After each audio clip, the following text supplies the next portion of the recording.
My name is Sheila, and I'm 36, working part-time at a supermarket while raising two daughters, a 12-year-old and a 10-year-old. We live as a family of four with my husband Tommy. Life was comfortable and happy, and I genuinely believed our peaceful days would continue as I watched my lovely daughters grow. One evening after dinner, once the kids were in bed, Tommy, with a drink in hand and a serious look, began to speak. "Got a call today. Looks like Aaron's getting a divorce." I was taken aback by the sudden news. Wait, Aaron's divorcing? Aaron is Tommy's younger sister. I recall she got married about 7 years ago and has a 5-year-old child. That's a young kid. Is she going to be a single mom? Seems like it. Apparently, her husband had some hidden debts, and she decided to divorce him quickly. That's tough. Yeah, and she's planning to move nearby next month. She'll probably need some help, so I was hoping we could be there for her. Without hesitation, I nodded in agreement. Divorce is hard enough, let alone raising a child alone. Having raised kids myself, I deeply understood the challenges. I genuinely wanted to help in any way I could. Let Erin know she can reach out anytime she needs something. Thanks, we should support Erin from now on.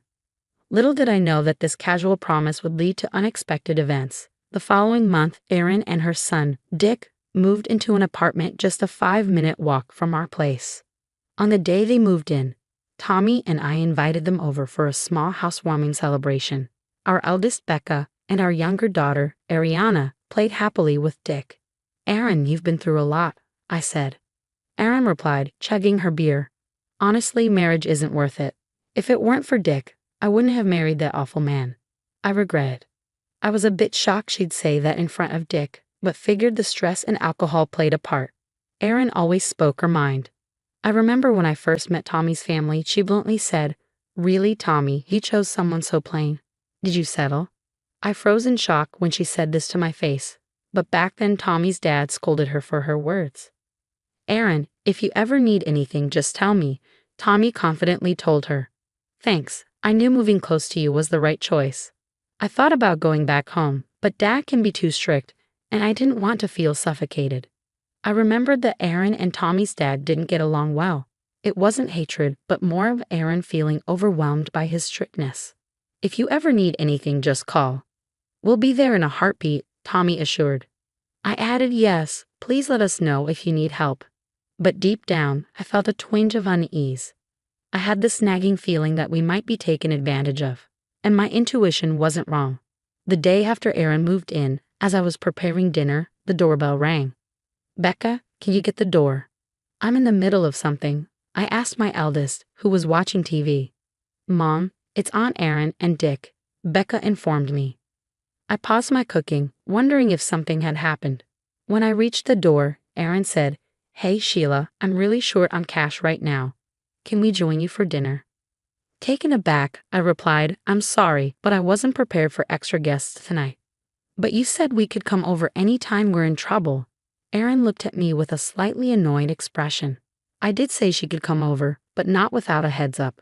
Just then, Tommy came home from work. Upon hearing the situation, Tommy said, "Erin's going through a lot. Let her have a good meal here." So I decided to order delivery for Erin and Dick. After dinner, they even took showers at our place before leaving. "Erin, we need some notice before you come over. Can you let us know in advance next time?" I asked as she was leaving.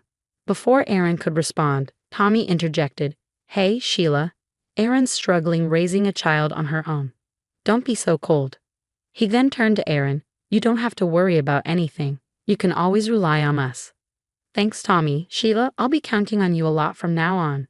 True to her word, Erin started coming over almost daily. She'd have dinner, take a shower, and leave. When I suggested she shower at her place, she'd say it saves on utilities. Considering her divorce was due to her husband's debts, maybe she's become overly frugal. But this was beyond common sense. I decided to discuss it with Tommy. Our daughters are getting affected by Erin's frequent visits. She leaves Dick with them and just watches TV. They can't even watch their shows because they're busy with Dick. I've told her multiple times to take care of her son, but she doesn't listen. Can you talk to her? She's struggling raising Dick alone. Let her relax here, Tommy said, turning away as if to end the conversation. In the first place, It's Tommy's fault that she's doing whatever she wants in our house. I too was raising kids, but Tommy only acknowledged Aaron's struggles, taking my efforts for granted. Speaking of parenting, I'm raising kids every day too. It's just as tough for me, but Tommy only talks about her struggles and takes for granted what I, his wife, do. He doesn't seem to appreciate me. Honestly, Tommy frustrates me. When I suggested to Tommy that, considering our daughters, we limit Aaron and her child's visits to just the weekends, Tommy reluctantly agreed, saying with a sour face, "You can be surprisingly unpleasant." Fine. But when she stopped coming over, Tommy started visiting her apartment almost daily. Almost every weekday, Tommy stayed at her place. Our daughters asked, "Isn't Dad coming home again today? Did you two have a fight?" It's strange for a dad not to come home 5 days a week without a work reason. I couldn't take it anymore and called Tommy's cell. "Where are you right now?" "I'm at Aaron's. I was just giving Dick a bath," Tommy said as if it was the most natural thing. Come to think of it, Tommy never bathed our daughters. I reached my limit and decided to have a serious talk with Tommy that weekend. "Our daughters are getting anxious with you only coming home on weekends. I don't want to create a rift between us, so please reduce your visits," I pleaded. "Fine, then you make meals for Aaron and Dick. Deliver 3 meals a day. Aaron is too busy to cook. Help her out." "Hold on, isn't Aaron unemployed?" "I can't imagine she's too busy to cook," I pushed back against Tommy's shocking suggestion. Tommy then said, "Aaron is still healing from her divorce. It's sad that you're cold to her too." My distrust of Tommy, who overly sides with his sister, grew. Delivering 3 meals a day is impossible. You might not realize it, but I wake up at 5 a.m. to handle house chores. If I have to prepare 3 meals for 2 people, I have to wake up 2 hours earlier. Just wake up at 3 a.m. then. What are you saying? Waking up at 5 a.m. and going to my part-time job is already tough. Don't act high and mighty over a part-time job. You probably don't work that hard. Stop joking. It's absolutely impossible. Maybe you're the one joking. Maybe we should divorce. I was shocked by Tommy's sudden mention of divorce. What do you mean by divorce? If you can't listen to me, then we should divorce. You said you wanted to help Aaron, but all you do is complain. That's cruel. That's my line. You're the one relying too much on wanting to help. There's a limit to taking advantage. Shouldn't you respect someone you're close to? That day, our conversation didn't resolve anything. The next day, Tommy declared to our daughters, "You two will support your aunt and Dick from now on. Your mom says she won't help because she's mean. But you two are different, right? Helping those in need is a given." Our daughters looked stunned by their father's outrageous statement. Becca and Ariana, after school, go straight to your aunt's. Help with shopping and dinner. Don't come home until you finish helping. Got it. I couldn't believe it. Was Tommy planning to use our daughters since I refused?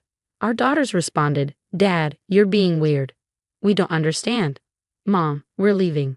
Even they couldn't agree with their father's absurd statement. Tommy told me, "Tell the girls too. Since you won't help Aaron, it can't be helped." What does he mean by "it can't be helped"? My anger reached its peak, and I came up with a plan. That day, I quickly changed my part-time job shift and visited Tommy's parents' home. "Oh, Sheila, what brings you here so suddenly? Sorry to bother you on your day off, father-in-law." I took a deep breath to calm myself, but tears started to flow. "What's wrong? Did something happen?" "Yes, something very hurtful and sad." I told father-in-law everything.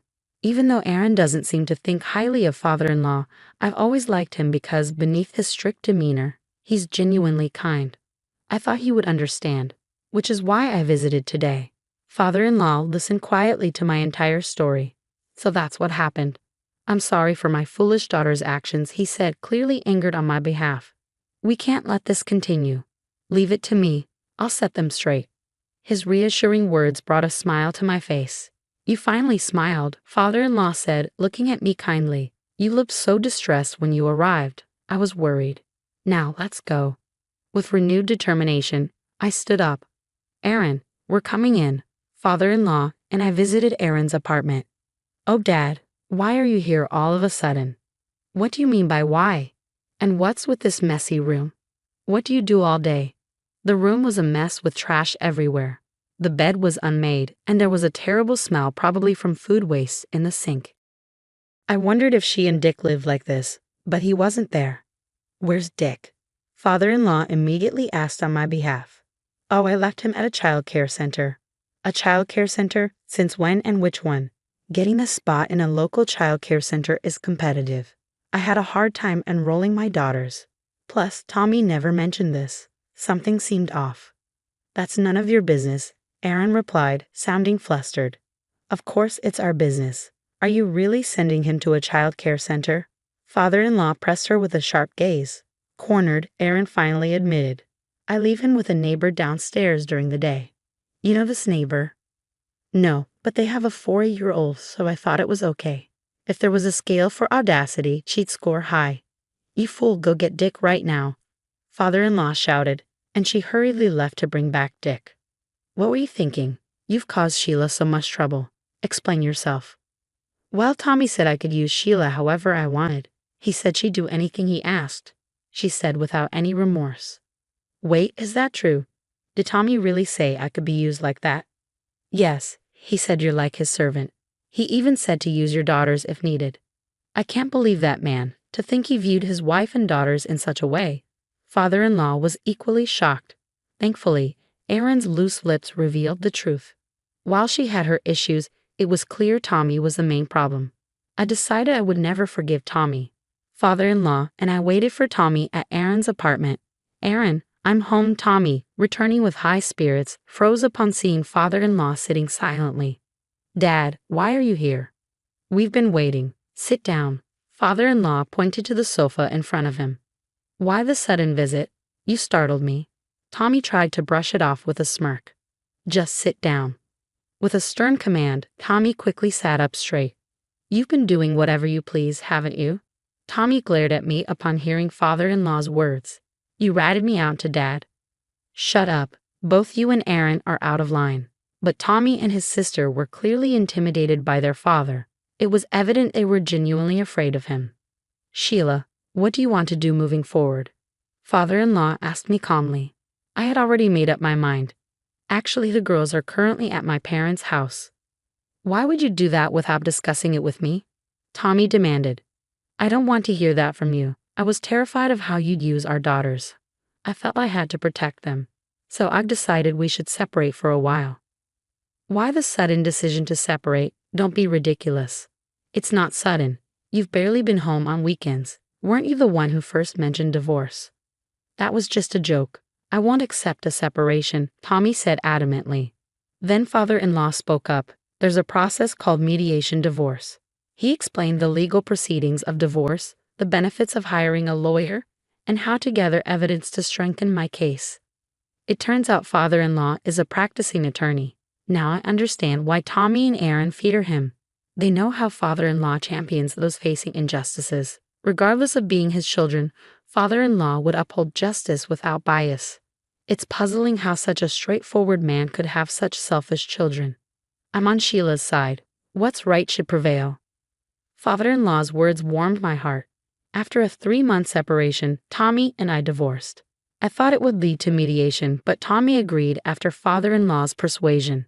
I don't know what was discussed, but Tommy's words, I don't want to go against Dad, hinted at intense pressure. Tommy probably realized he stood no chance against father-in-law, a skilled attorney. It was a clear victory for father-in-law. I told Tommy, how does it feel to be bitten by your own dog?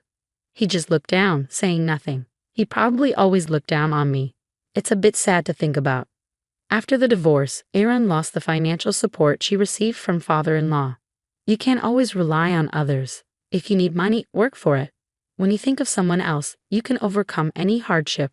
Father-in-law's words inspired her. Erin started working part-time and is now raising Dick with determination. After the divorce, I changed jobs from part-time to full-time employment.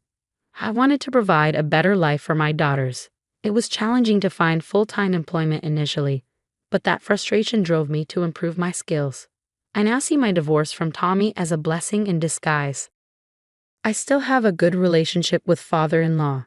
My daughters adore their grandfather, sharing their achievements and gifting him with things like music boxes they made at school.